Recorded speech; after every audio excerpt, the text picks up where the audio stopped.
Hey, what's going on, guys? This is Manuel Godoy, the CEO of Black Sands Entertainment, and we're here today with Millennial Comics, the writers of Delta Dogs. What's going on, man? What's good, man? What's good? How you doing? Doing great. So, first of all, introduce yourself, full name, what city you repping, and what you doing. Yep. So Varnell Young, creator of Delta Dogs, as he said, here in Virginia, Norfolk, Virginia, and we're trying to establish Delta Dogs right here. Not sure if anybody heard of it, but about seven cousins going through that teenage struggle, and it just goes all downhill from there. So, what separates your series from I know it's a superhero story, but what is different about it compared to other superhero urban stories that we see? Well, the thing is, it's told from our perspective. Like we never ever get the side of okay, um, it's of course the seven cousins. There is actually established in Norfolk, Virginia. It's based around me and my cousins of our experience, and then also it has basically that never ending something's always going on. You know, like you have like 6 or 7 bills that needs to get paid, and something else comes up. So it's on that aspect of oh man, like they got to take care of this, and the next thing you know, they have to take care of this, and the next thing you know, something else happens, and everything is going on at the same time. So it's just like that adrenaline of oh man, like they can't ever get their foot right, you know, to become superheroes because all this stuff is going on. And also it has deeper into the street aspect. It's so many things, man. It's an inspiring book at the end of the day of them overcoming everything that's going on in their daily lives and the superhero world, and they overcoming it. So Roger that. All right. If I remember correctly, there's a couple of gangs in the story, right? And they're caught in a basically a turf war or something like that, right? And they're trying to fly straight, right? The superheroes, the main cast, they're yep. trying to fly straight with all these negative influences around them, trying to, kind of like, tempting them to do wrong with their powers. Is that correct? Yeah, so like the oldest one, seven cousins. The oldest cousin was an ex gang member, so Hmm. it's like he's on the aspect of oh man, like how he does things was how they used to do it in the gang. So now he has to lead the superhero gang group to fight the other gangs. So it's it's like a little twist on it. Okay, well, let's go. We know that you started a Kickstarter. This is the first Kickstarter that you're planning on having like a bound series. You've done 15 issues so far of Delta Dogs, correct? Yes, sir. 15 And issues. if you look right here, he has 15 issues that he's done so far. The one that he's doing for Kickstarter right now is to build a bound version of the first 10 issues. This is a large anthology. And let's go through this campaign. Let's check it out. Let's see what it's about. So first of all, if you guys haven't had much imagery, it's like a really dope looking superhero tale with a whole bunch of characters. They actually got some pretty dope style in general, right? But they're in the regular streets. They're not even like it's not like one of those superhero stories where everybody has a costume on and it's like all like X-Men level. Like these guys are unique and different from everyone else, right? But the system and the power in place that all these like rivals and gangs have, traps them even though they're powerful. Even though they're super strong, they still end up have to deal with like regular dudes telling them what to do, right? And that's the real struggle of like what I say society in general, right? Because you know how you have star athletes and stuff, right? They're amazing. They're gonna go to college. They're gonna get to the NFL one day or something like that, right? But they ain't out the hood yet, right? Yep. And end up having to do some stuff just to not be considered lame or not be considered or not considered a rival to like the leaders of that community, right? So that's that fine line they're treading, and this is just superheroes doing that exact same thing. And Yeah, this is pretty dope. Now I know that originally this was this was a little more mature than what we wanted for BSP, right? So right, you go tell them about what level of maturity this series is. It's about teenage, yeah, about teenager. So people like I would read this stuff when I was like 12, 13 years old, and up. Of course, they'll definitely enjoy that.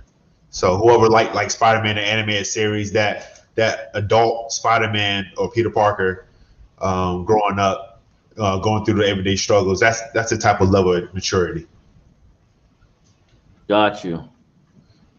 And as far as this series, as far as like the overall like morals for young kids who are reading this, what are they supposed to take out of this? The younger adults. Yeah, So, well, again, it's an aspiring series, so it's definitely for them. I think it's something that as you're growing, the series will grow with you as well. So, of course, they start off. You have the youngest one. He's the youngest cousin. He's 11 years old. So everybody that's around his age can definitely relate, definitely stick with the story. And as he grows, trying to keep up with the older cousins, then they can grow, walk along with them to see like, hey, look, you definitely fit in. It don't matter about your age. I'm sorry. Let me not spoil that. But yes, well, I want to know something real quick. What's the first supervillain they have to deal with? let me see here. So if you want to go to issue 6, right? I don't know if you want me to tell you exactly who he is, but this is, you know what? Dang. Actually, that isn't the first one. It's a few of them.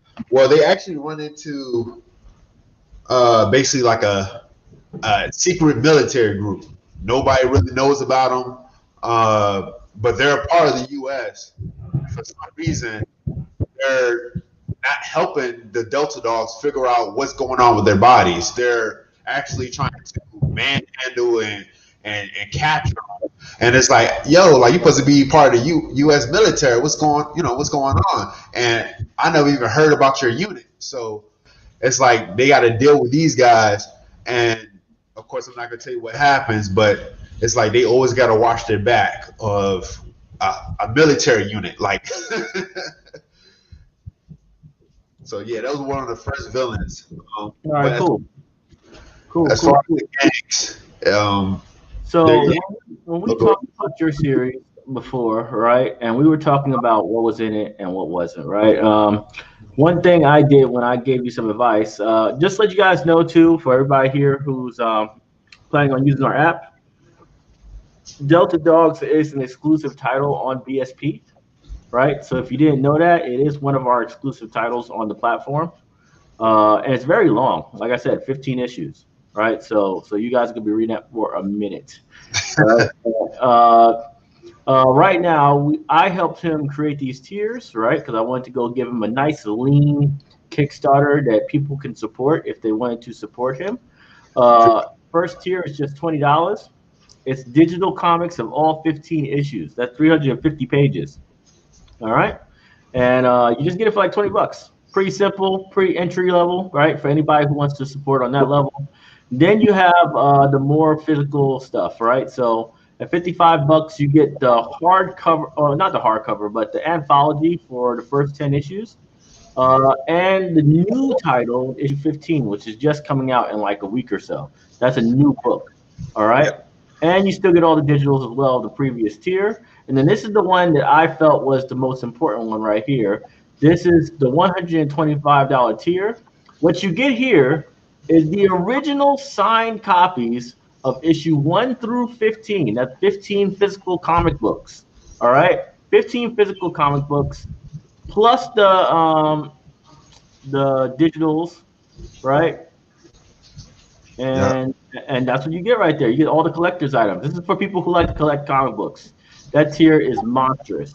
All right, so definitely check that one out if you're a big comic book fan, right? And everybody loves signed copies. That's what's up. And then finally, there's a $200 tier, has a whole bunch of other stuff as well. Um, what is the big upgrade that they get from this one? Yeah, they get a lot of shirts. So they get a shirt. They get a drawstring book bag, posters, a whole bunch of posters, and that's what's up. That sounds pretty good to me. Yeah, And that's their campaign, man. That's what they're doing right now. And me, I always say we always support our own, right? So he's a BSP exclusive. His titles are on BSP. He's riding with us in order to grow the Black Sands Publishing app. So I always say, hey, if you're a comic book collector, or you're just a fan of Black comic books that aren't filtered through Hollywood's bullcrap, then this is definitely the kind of campaign you should be supporting. And we have the link to the campaign in our bio. All right, so if you just click the link in the description, it'll go straight to their Kickstarter campaign, and you can support or share it on Facebook or anywhere else where you might be able to share it with people. I heard Twitter is actually pretty good for Kickstarter as well, though I'm not much of a Twitter guy. For you, Vonell, what is your goal after this Kickstarter campaign? What is your plan for future development? So I want to basically build a community, because right now, once you get the book, it's like it's just you and you have nobody to talk it with. So I want to build like a community where, like, a private Facebook page where we're talking about spoilers, what happened in the latest issue, what you guys think about it, to basically, so we can start having some discussion of like what's like theories and stuff that's going on with the series. And also, one of my biggest goals as well for this year in general is to finally get through season 2 of Delta Dogs, which starts at issue 11 and ends at issue 30. A lot of this stuff is already drawn out, so it's just really about printing and stuff like that. Issue 30. Yeah, issue 30. Okay. Yeah. That's a lot of issues. I'm gonna open it up to the crowd. If you guys have any questions at all in the comment section, go ahead and put them there. It's probably going to be a minute or two delay, because that's the kind of delay that we're having on the thing. But once they start asking questions, we'll be able to pull them up, right? And we can start answering them. Remember, the link to his Kickstarter is in the description. Please support his campaign if you can. And if you can't, just share it. Share it on your social media platforms. That's also good. Yeah, the biggest thing about Delta Dogs is apparently a lot of people just really don't know about us. And you already know the big people, they not trying to spread the word on something like this. So let's not try to get them to be taking this lockdown. Rick Galeco asks, what was the hardest part of making Delta Dogs? The hardest part? Really the hardest parts is the small parts. The parts that nobody really thinks about, like setting up the books for printing. If you're talking about strictly creating Delta Dogs, just really building the foundation of the overall story. Like what will they start at the beginning of the story? So I gotta, because nobody knows about me as the creator. So I gotta, with the first issue, you gotta make sure you establish the tone of the story. The actual, like, okay, where's the hook at in the story? You have to do a lot of this stuff within like 22 to 24 pages. So it's definitely trying to get that structured right, unless you're going to just sink and nobody's going to really care about the issue 2. So that's probably like the hardest thing. Got you. Yeah, printing can be a problem. The formatting and stuff like that. I know a lot of people who have had no clue how to format stuff. And later on, it bit them in the butt, big time. Yes. The question to me: when is Black Sands 89 releasing on YouTube? Probably the end of May. Will be 7. We need at least a month and a half for voice acting and editing, right? A lot of work when it comes to voice acting and editing. 3 different issues. But once we get that done, it'll probably be the end of May or early June. And then the next couple episodes. So 7 will come out, and then 8 and 9 will come out very quickly after that, because you already got everything done by then. You're just cleaning things up and calling it a day. Have you been to any Comic Cons? We actually been to a few. We actually had a lot of them lined up before something hit America. But the next one that we're actually going to is BlurCon. That's going to be actually in DC, I believe. Yeah, BlurCon. Yeah, I remember Yeah, that. They had pretty decent shows, yeah, it's pretty decent. and they're growing. They're growing. So Yep. last year was a monkey wrench, right? Last year was a monkey wrench in growth because they needed that next year of growth, and you know, hopefully they'll be able to take something off from there. Let's see what else. Yeah, what's your favorite character? Who's your favorite character in Delta Dogs? For right now, it got to be the oldest cousin. The older cousin is so complex. What's his name? Quan. All right, Quan. Yep.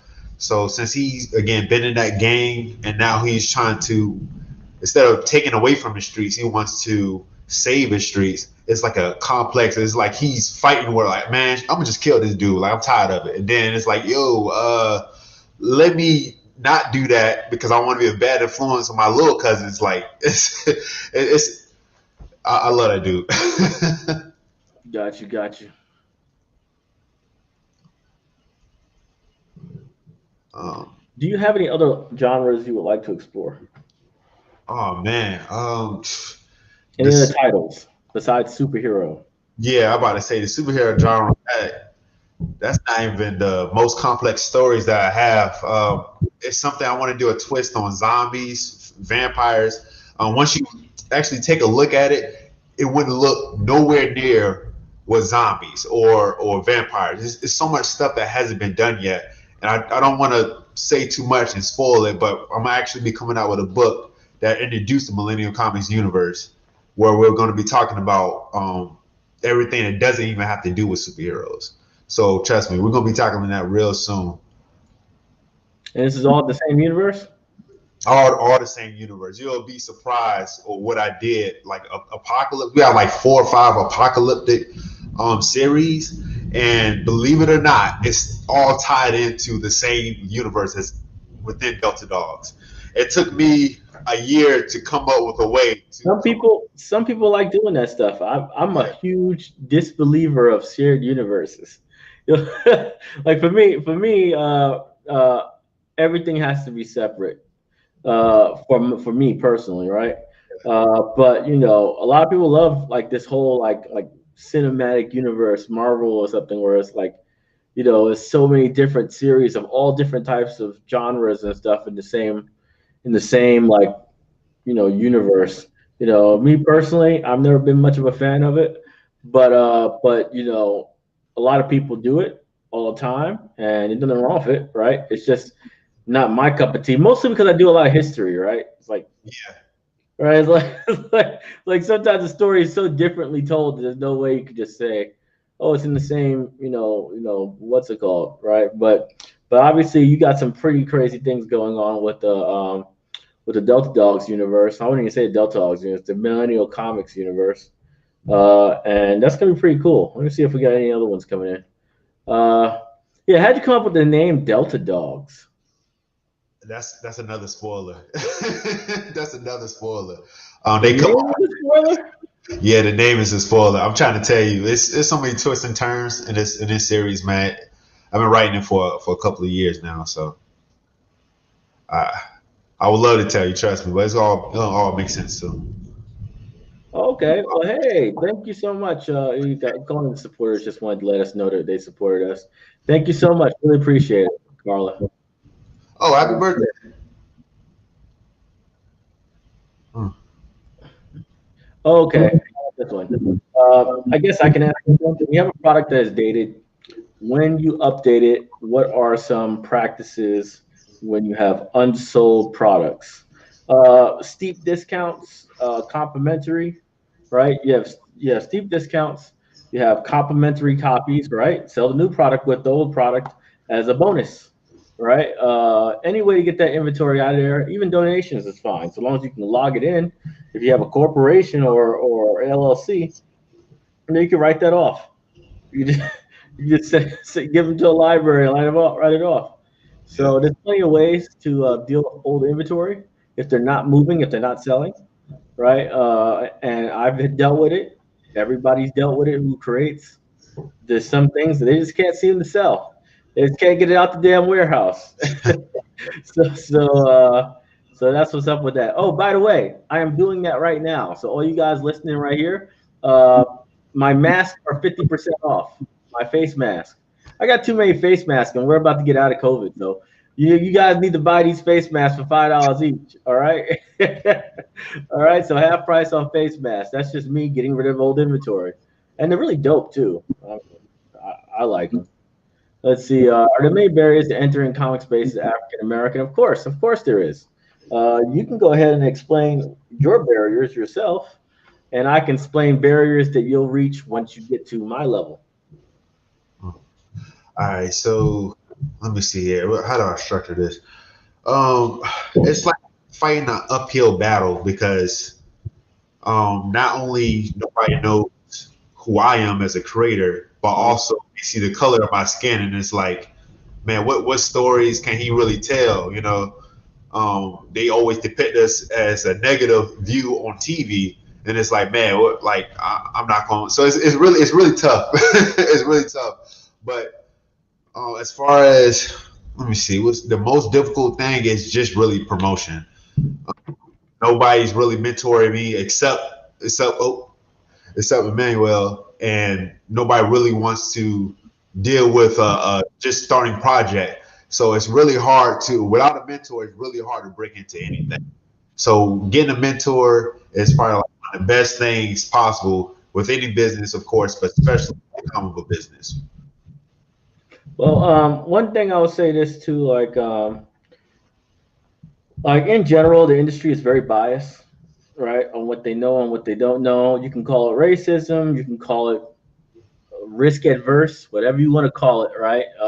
It has the same effect, which is not allowing black people into the space, So what we need to understand is, as independent creators of black comic books, is that we are not in the comic book industry. We want to all believe we are, but we're not. Comic book industry lives in the comic book shop. If you don't sell books in a comic book shop, you shouldn't have to worry about comic book pricing. You shouldn't have to worry about how they distribute and everything else, because their numbers are crazy. And most people can't compete with those numbers unless they're printing 20, 30,000 copies at a time. You know what I'm saying? So this is the important factors that we need to be doing, or not put us in a hole trying to compete in a system that we're not even in. You know what I'm saying? And I think it's very important for people. Now, as far as advice, for marketing purposes, for you, for any black creator out there, there's a couple of things that I tell people all the time. I wish my boy from Between Magic and Dreams was here, Brian Covington. He's not here right now, but I just put his book on my store, right? So he's selling this book on my store right now, Between Magic and Dreams. It's a novel, right? And he came out to a Comic-Con with me, at Baltimore Comic-Con. He came out there and he wanted to sell his books at my show and learn how to pitch. And man, when I tell you he had a terrible pitch at the beginning, it was god awful. And I told him, I said, I ain't selling none of your books this whole weekend. I ain't selling one. I ain't going to suggest it. Nothing. You are in charge. Close your customers. You better figure out how to do it. And he was yapping. What you see, Between Magic and Dreams, first off, is very similar to this title, and he's telling her about the whole world and the universe and all these abilities. And oh man, and he don't want to spoil it for him. And I'm like, man, if you don't stop talking and just give him a pitch, right? It's like there's too much. Everybody wants to explain their world and how it works, because they don't believe that someone will be able to understand them if they explained it in 2 sentences. They just don't believe it. They're like, man, if I give him the pitch, then he won't understand how the world works, so I have to explain how the world works first. And it's like, You need 2 sentences to close somebody out. Once you do that, let them say, "Oh, I would like to learn more," or "Oh, that's dope." You really can sell them off of 2 sentences. And sometimes they'll just open it and check it out and be like, "I want it," because they like the genre or whatever heck you're doing, and they're out.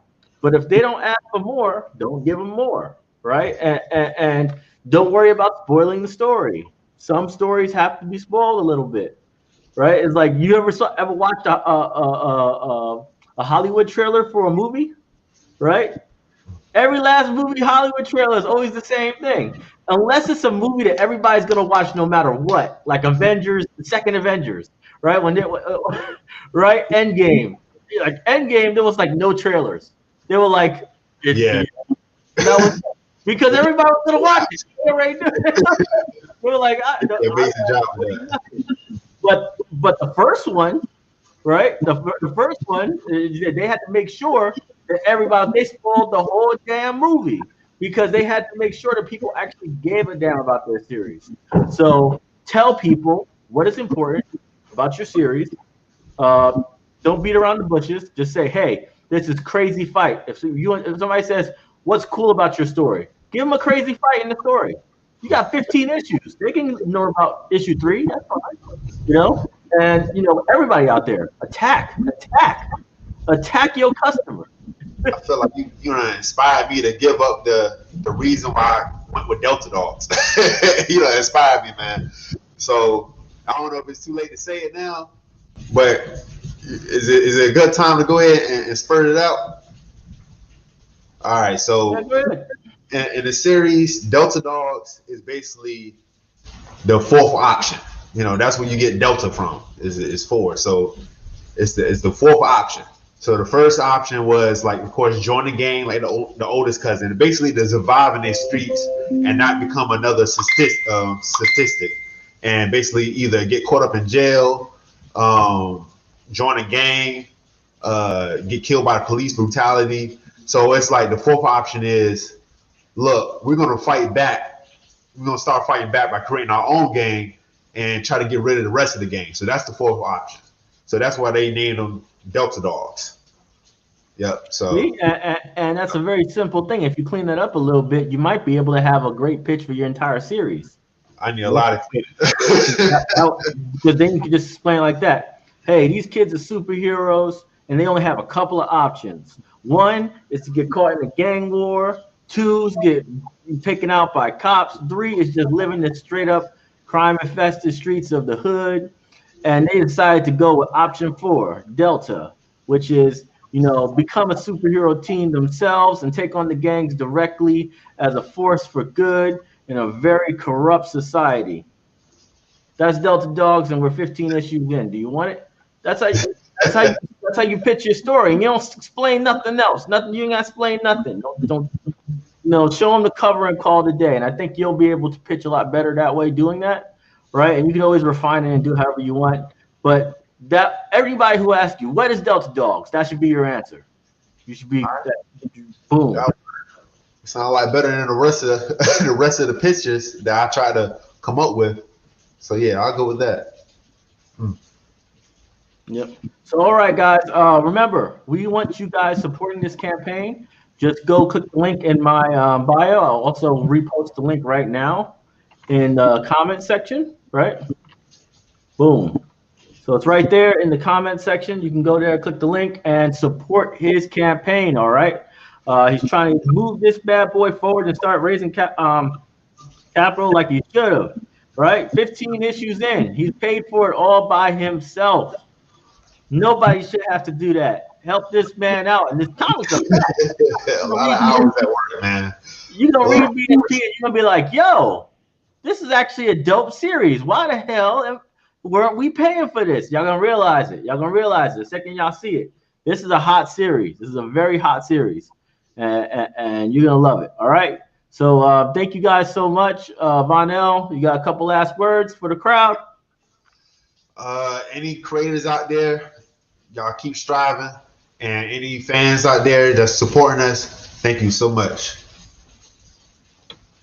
Got you. All right. Well, I'll see you later. And thank you guys so much for hanging out with us this evening. Remember, We also have new books out as well. So after you done pledge to his campaign, check out Black Sands Entertainment. Got a lot of new titles for you guys. See you later.